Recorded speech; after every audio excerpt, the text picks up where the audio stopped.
नमस्कार साथियों, गौरव ज्ञान धारा में आप सभी का स्वागत है। इस रीट नाम की प्रयोगशाला में आगे क्या होना है, ऊंट किस करवट बैठना है, ये तो भविष्य ही बताएगा। मैं इसे शिक्षक भर्ती से ज्यादा प्रयोगशाला ही समझता हूं। क्यों समझता हूं, ये मैंने कई बार बताया है और आप लोगों ने भी देखा होगा। जितने प्रयोग इस ग्रेड 3 वैकेंसी पर किए जाते हैं, जितने प्रयोग इस रीट के नाम पे किए जाते हैं, उतने प्रयोग अन्य किसी भर्ती में नहीं किए जाते।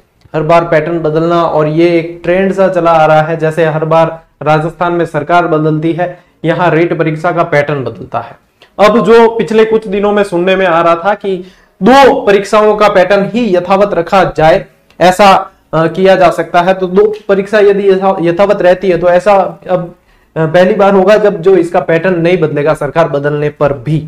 और ये रहता है तो विद्यार्थियों के लिए काफी सुविधा होती है, क्योंकि उन्होंने जो पिछली तैयारी कर रखी है उसके आधार पे उनके तैयारी करना भी आसान होता है और उनके आर्थिक जो है भार वो भी कम पड़ता है, क्योंकि काफी सारे सोर्सेज उनके पास पहले से होते हैं। काफी सारी चीजें, किताबें वगैरह उनके पास पहले से होती है। किसी का कोर्स पहले से उन्होंने पढ़ रखा है तो वो कंसेप्ट समझे हुए होते हैं, तो उन्हें बार बार इन अनावश्यक वहन करने से बचा जा सकता है।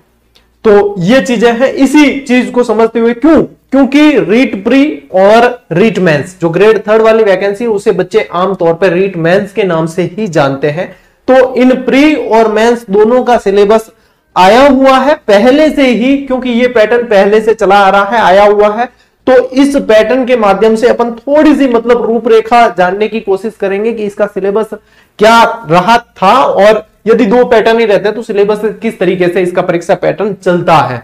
ठीक है, ताकि तैयारी करने में आसानी रहे और विद्यार्थी ये चीज भी अच्छे तरीके से जान पाए कि हमें यदि अपने ग्रेड 3 के अंदर भविष्य को संवारना है, देखना है, तो हमें इस तरीके से आगे बढ़ना है। ठीक है, लेकिन उससे पहले थोड़ी सी नजर डाल देते हैं इस सिलेबस पे, इस पैटर्न पे। देखो, यदि 2 परीक्षाओं का ही पैटर्न रहता है तो मैंने यहाँ पे दोनों को साथ में ले लिया है ताकि तुलनात्मक आप समझ पाओ। यहाँ पे जो मैंने लिया है वो लेवल 2 का लिया है, तो ये वाली जो स्लाइड है वो लेवल 2 के लिए है। यदि यहां पे देखोगे आप तो मैंने रीट मेंस लिखा हुआ है, और यहां पे देखोगे आप तो रीट प्री लिखा हुआ है। अब रीट प्री यानी कि एक क्वालिफाइंग टेस्ट होता है, इसमें नेगेटिव मार्किंग नहीं होती है। इस चीज को अपने दिमाग में बिल्कुल अच्छी तरीके से क्लियर कर लेना। ये एक तरह की पात्रता परीक्षा है, पात्रता परीक्षा। और पिछली बार जो रीट हुई थी उसमें यह प्रावधान किया गया था कि भाई डिग्री तो आप लोगों की वैलिड रहेगी हमेशा के लिए, और बार बार उन्हें परीक्षा देने की आवश्यकता नहीं है। क्यों नहीं है? क्योंकि डिग्री हमेशा के लिए वैलिड रहेगी। तो ये 2 पैटर्न ही रहते हैं। तो एक कॉमन सा सवाल जो विद्यार्थियों का आ रहा है कि सर क्या हमें वापस से एग्जाम देना पड़ेगा रीट प्री का? हमने जो है पिछली रीट प्री जो है क्लियर कर रखी है। हमारा मेंस में नहीं हुआ, ग्रेड 3 में नहीं हुआ, लेकिन हमारी रीट प्री क्लियर है, तो क्या हमें फिर से एग्जाम देना पड़ेगा? तो साथियों ध्यान से सुन लो, यदि 2 एग्जाम का पैटर्न ही रहता है तो जिन्होंने रीट प्री दे रखी थी उन्हें फिर से प्री का एग्जाम नहीं देना है, उनको सीधी की सीधी मेंस की तैयारी करनी चाहिए। क्यों? क्योंकि यदि 2 एग्जाम का पैटर्न ही रहता है तो वो वाला नियम लागू रहता है, यानी तो वहां से जो है प्री की डिग्री आजीवन वैलिड है, तो वहां से आप लोग क्वालिफाई है, और क्वालिफाई है तो आप सीधा सीधा मेंस एग्जाम दे सकते हैं। तो आप लोगों को मेंस की तैयारी ही करनी चाहिए। यह है बिल्कुल ही भागवत का सार। ठीक है, और इस चीज को बिल्कुल अच्छी तरीके से आप जान लें। यदि पैटर्न चेंज होता है तो फिर बाद में बात बदल जाती है। ठीक है, पैटर्न 2 पे एग्जाम का ही रहता है तो ये बात तय है कि आप लोगों को फिर से प्री का एग्जाम नहीं देना पड़ेगा। जिन्होंने क्वालिफाई कर रखा है, जिन्होंने नहीं किया है उन्हें देना पड़ेगा। ठीक है, अब देखो रीट प्री का क्या सिलेबस रहता है, पैटर्न क्या रहता है। 30 नंबर की तो आती है बाल मनोविज्ञान। ठीक है, मनोविज्ञान आती है, यानी कि साइकोलॉजी आप जिसे कहते हो, पेडागोजी कह दो चाहे। ठीक है, वो आती है मनोविज्ञान। और फिर आती है एक बड़ा पार्ट हो जाता है भाषा का, भाषा से संबंधित। अब भाषा में यहां पे एक तो होती है प्रथम भाषा, एक होती है द्वितीय भाषा, यानी कि 2 तरह की भाषाएं सिलेक्ट करनी होती है। ज्यादातर जो विद्यार्थी सिलेक्ट करते हैं वो हिंदी कॉमन सिलेक्ट करते ही हैं। मैं ज्यादातर की बात कर रहा हूं, यानी कि 80 से 90% विद्यार्थी ये सिलेक्ट करते हैं। सेकंड भाषा में वो बदलाव करते हैं, दूसरी भाषा के अंदर। दूसरी भाषा में या तो वो अंग्रेजी लेते हैं या वो संस्कृत लेते हैं। जो हिंदी लेते हैं उनके लिए संस्कृत फायदेमंद होती है, क्योंकि व्याकरण से संबंधित काफी सारी सहायता हो जाती है। ठीक है, तो यहाँ पे भाषा जो है, भाषा प्रथम भी 30 नंबर की और भाषा द्वितीय भी आप लोगों के 30 नंबर की होती है। यानी कि ये वाला जो पार्ट हो गया, ये हो गया आपके 90 नंबर का। ठीक है, 90 मार्क्स का हो गया। फिर रहती है बात विद्यालय विषय की, यानी कि जो आर्ट्स वाले हैं वो एसएसटी उनके लिए सब्जेक्ट रहता है। 60 नंबर की यहां पे बात होती है।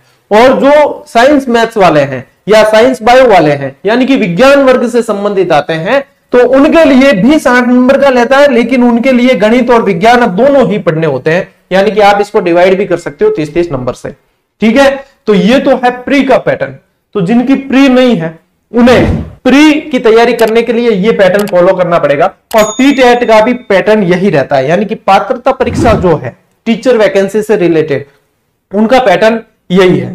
लेवल फर्स्ट के अंदर मैं अलग से बताऊंगा, ये लेवल 2 का बता रहा हूं। ठीक है, अब बात करते हैं इसी के मेंस की, यानी कि ग्रेड 3 विज्ञप्ति यदि आती है इसी पैटर्न से होता है तो उसका सिलेबस क्या रहता है, क्योंकि 2 एग्जाम के पैटर्न से ही होगा तो फिर सिलेबस यही रहता है। यहां पे राजस्थान जीके के ऊपर वेटेज ज्यादा रखा गया है, इसलिए सिलेबस चेंज होने के आसार कम नजर आते हैं। ठीक है, देखो इसमें क्या रहता है, मेंस होती है आपके 300 नंबर की, 150 प्रश्न 300 नंबर का एग्जाम होता है। ठीक है, इसके अंदर जो सिलेबस रहता है वो राजस्थान का भौगोलिक, ऐतिहासिक और सांस्कृतिक ज्ञान, साथ ही साथ आप लोग यहां पे साथ में लिख लें और ध्यान रखें राजस्थानी भाषा। ठीक है, ये बहुत जरूरी है। और ये जो पार्ट रहता है वो आप लोगों के 80 नंबर का रहता है। कितने नंबर का रहता है? 80 नंबर का।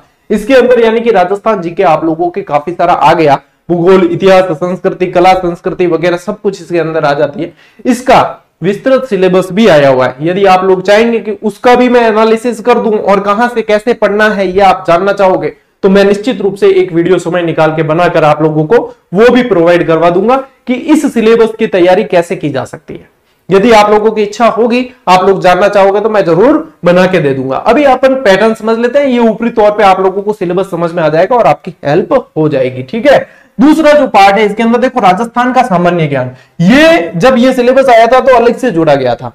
जब विस्तृत सिलेबस नहीं आया तो ये कौतूहल का विषय था कि अब इसमें क्या है, और विस्तृत सिलेबस आया तो इसमें बहुत सारे टॉपिक दे दिए, जैसे कि आप लोगों के प्रतीक चिन्ह और ये जैसे मंदिर वगैरह वो भी सब इसके अंदर डाल दिए थे, खेल खिलाड़ी वगैरह बहुत सारी चीजें इसके अंदर आ गई थी। तो ये आ गया, साथ ही साथ शैक्षिक परिदृश्य, यानी कि जितनी विद्यार्थियों से संबंधित योजनाएं वगैरह और अलग अलग पार्ट है वो सारे के सारे इसके अंदर आ गए। आरटी भी इसके अंदर आ गया, निःशुल्क एवं अनिवार्य बाल शिक्षा अधिनियम वो भी इसके अंदर डाला गया, और सामयिक विषय यानी कि समसामयिकी भी, करंट अफेयर्स भी राजस्थान का इसी के अंदर डाला गया। और ये पार्ट आप लोगों के 50 मार्क्स का कर दिया गया था। ठीक है, 50 नंबर का ये पार्ट कर दिया गया था, ये नंबर 2 पार्ट। अब देखो आगे विद्यालय विषय, यानी कि लेवल 2 जो शिक्षक लगते हैं उन्हें 6 से 8 तक विद्यालय विषय पढ़ाने होते हैं और सभी अलग अलग विद्यालय विषय से संबंधित होते हैं।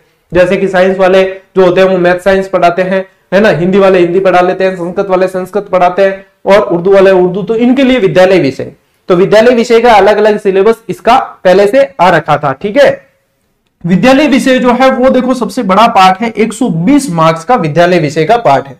जिसका जो विद्यालय विषय रहा है उससे संबंधित उसको उसकी तैयारी करनी होती है। यहां पे आ जाता है शैक्षणिक रीति विज्ञान। शैक्षणिक रीति विज्ञान से मतलब क्या है? शिक्षण विधियां। क्या मतलब है? शिक्षण विधियां, सीधा सीधा यही है। अब शिक्षण विधियां जो जिसका जो विद्यालय विषय रहा है उससे संबंधित शिक्षण विधियां उसे याद करनी होती है, वो 20 मार्क्स का है। ठीक है, ये पार्ट 20 नंबर का है। शैक्षणिक मनोविज्ञान इसमें दे रखा है यहाँ पे, वो 20 नंबर का है। और इसके अलावा सूचना तकनीकी, आईटी से संबंधित 10 नंबर का ये सिलेबस भी है। तो ये रीट मेंस का यानी कि ग्रेड 3 जो अध्यापक भर्ती है उसका सिलेबस 2 एग्जाम वाले जो पैटर्न से हुआ था, प्री और मेंस, उसमें मेंस का सिलेबस ये था और प्री का सिलेबस ये था L2 के लिए। ठीक है, अब मैंने आप लोगों को कहा यदि आप इसे डिटेल में समझना चाहेंगे और डिटेल में कि सर बता दीजिए कौन सा टॉपिक कहां से पढ़ना ज्यादा ठीक रहता है, कैसे तैयारी की जाए उसकी, तो मैं डिटेल में भी इसका वीडियो बनाकर आप लोगों को दे दूंगा, लेकिन वो आप लोगों की दिलचस्पी और मांग के ऊपर है। ठीक है,